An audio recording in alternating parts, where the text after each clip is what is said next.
There were moments when men's cruelty could not be explained. It had to be seen.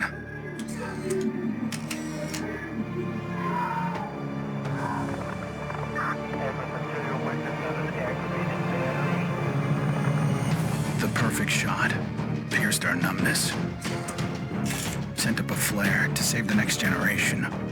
It said, "This is where we've been. Don't follow."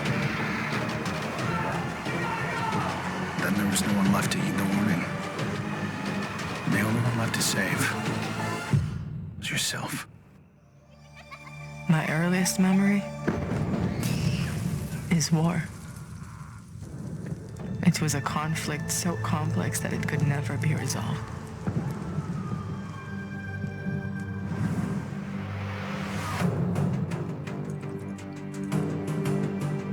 But this war isn't complicated.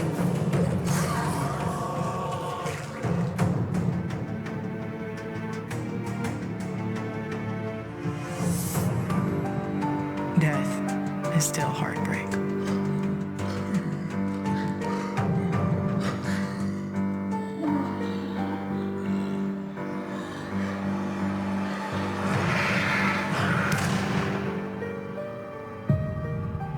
But a kill is a kill.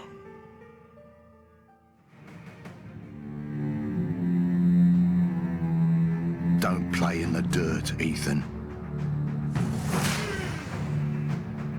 Stop fighting, Ethan. Be polite, Ethan.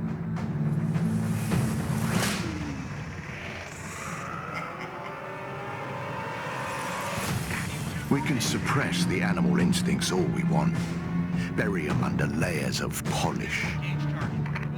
But they exist for a reason. When we lived in a genteel fairy tale world, somebody did the dirty work out of sight. But when the fairy tale turned nightmare,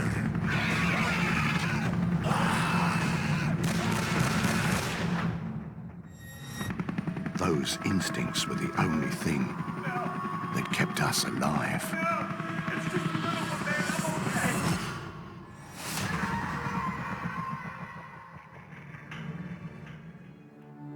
Where there's life, there's light.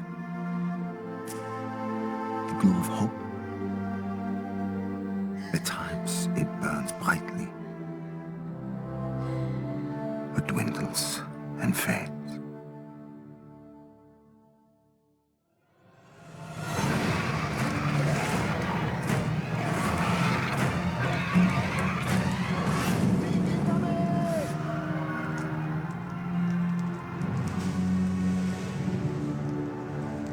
Once it is lit,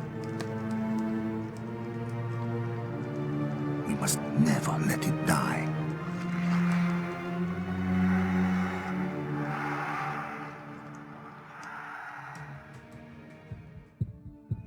There's never a moment when you forget. It's there when you fall asleep and when you wake up. You keep going over the things you should have done. I should have stayed home that day. I should have held on.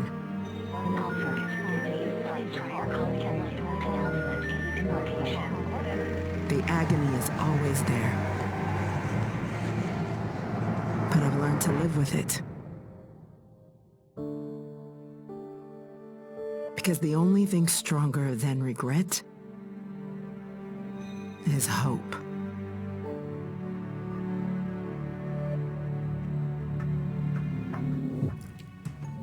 To all my classmates who alienated me because I was different. To anyone who never gave me a chance. To the people who ignored me while I hid behind zeros and ones. Thank you.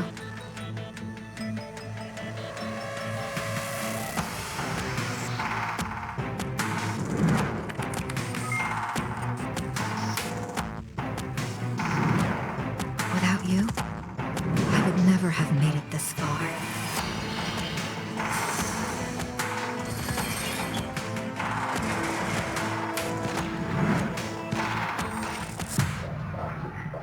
I would have been weak and dependent. I would have ended up just like you.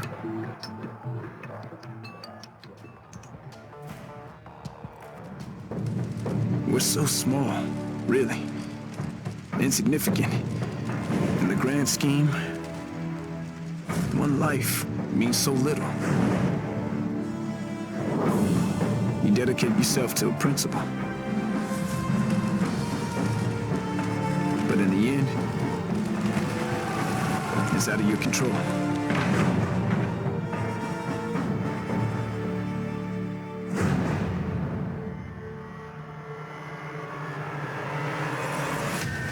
In this world, principles get you killed. You lend a hand, it gets torn off. You hesitate, you die. So you want to save someone? Save yourself.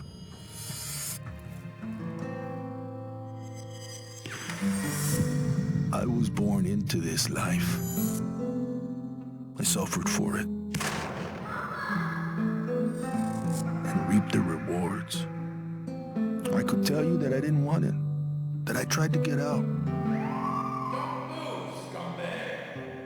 But I got no reason to lie anymore.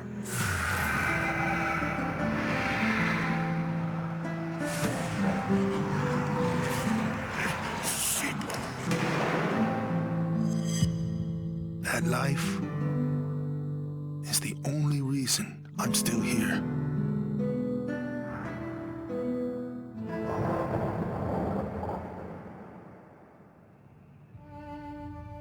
I was never afraid of Cachet the Deathless. I laughed at the fairy tale of this undead phantom. A woman of science would never fear such silliness. But what do we know?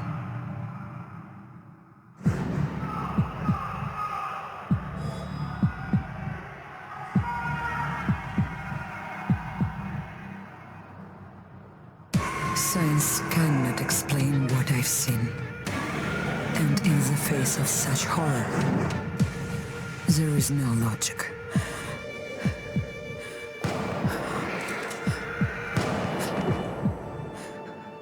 Only faith.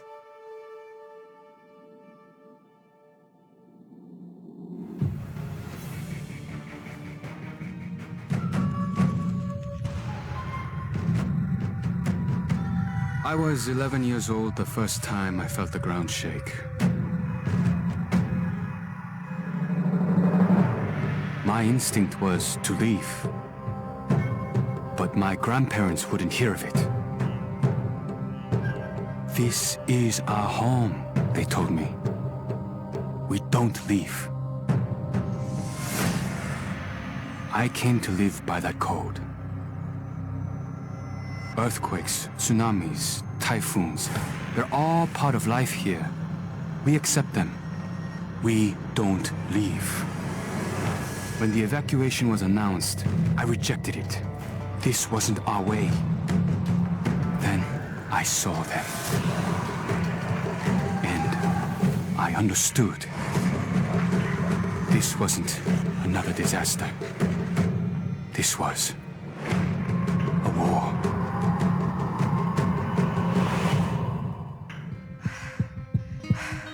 Nobody expected a 9-year-old girl from Tokyo to be fascinated by guns. Nobody imagined a 22-year-old university senior would drop out and train for the biathlon. Nobody believed that the daughter of a salaryman could win Olympic gold. And nobody predicted that a necrotic plague would decimate our planet's population. But life is all about the unforeseen.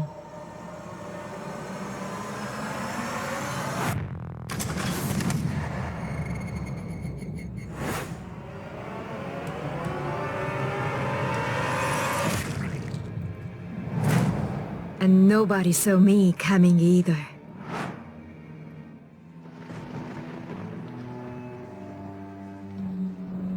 I always wanted to be a cop. Thought I could do some good. But the scum on the street kept destroying lives. While I was wrapped up in red tape.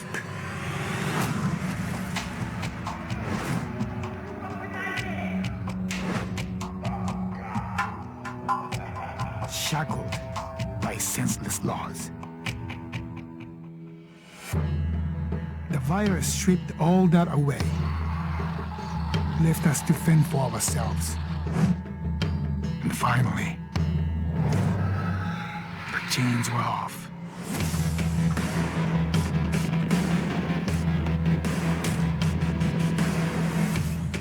Growing up in Tokyo, you either became a salaryman, or you were a waste.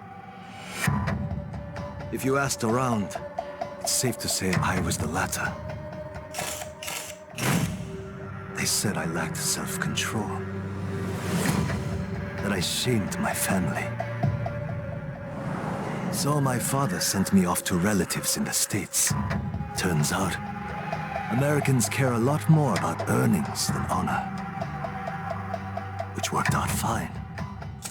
Until the Zeke showed up.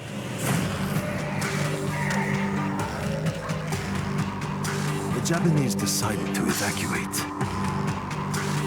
They didn't have the firepower to fight. But I had special skills.